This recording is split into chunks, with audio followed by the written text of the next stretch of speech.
మయూక పెళ్లి కూతుర్లా రెడీ అయ్యి డల్గా కూర్చొని ఉంటుంది. అప్పుడు వైదిక వచ్చి, మయూక, ఇక్కడ జరుగుతుంది నీ పెళ్ళి, ఎందుకు అంత డల్గా కూర్చున్నావు అని చెప్పి అడుగుతూ ఉంటుంది.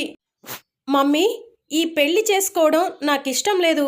ఐ మీన్, ఇప్పుడు చేసుకోవడం ఇష్టం లేదు అని మయూక చెప్తూ ఉంటే, శంకు అటుగా వెళ్తూ మయూక, అగ్నిదేవ్, వైదిక మాట్లాడుకుంటున్న మాటలను చాటుగా వింటూ ఉంటాడు. పృథ్వీ నేను నిండు నూరేళ్ళు సంతోషంగా పెళ్లి చేసుకొని హ్యాపీగా ఉండాలనుకుంటున్నాము. అందుకే ఈ పెళ్ళి ఇప్పుడు జరగటం ఇష్టం లేదు డాడీ అని చెప్పి మయూక చెప్తూ ఉంటుంది. మేము సంతోషంగా ఉండాలంటే ఈ పెళ్ళి తరువాత జరగాలి డాడీ అని చెప్పి మయూక అంటూ ఉంటే, ఈ పెళ్ళి మెయిన్ టార్గెట్ ఈ ఆస్తి.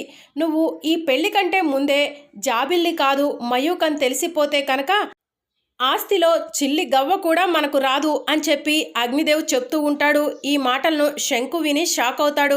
మరి అప్కమింగ్ ఎపిసోడ్లో పృథ్వీకి మయూకకు పెళ్లి జరిగిపోతుందా అన్నది తెలుసుకోవాలనుకుంటున్నారా? అయితే ఛానల్ను సబ్స్క్రైబ్ చేసుకొని సపోర్ట్ చేయడం మర్చిపోకండి.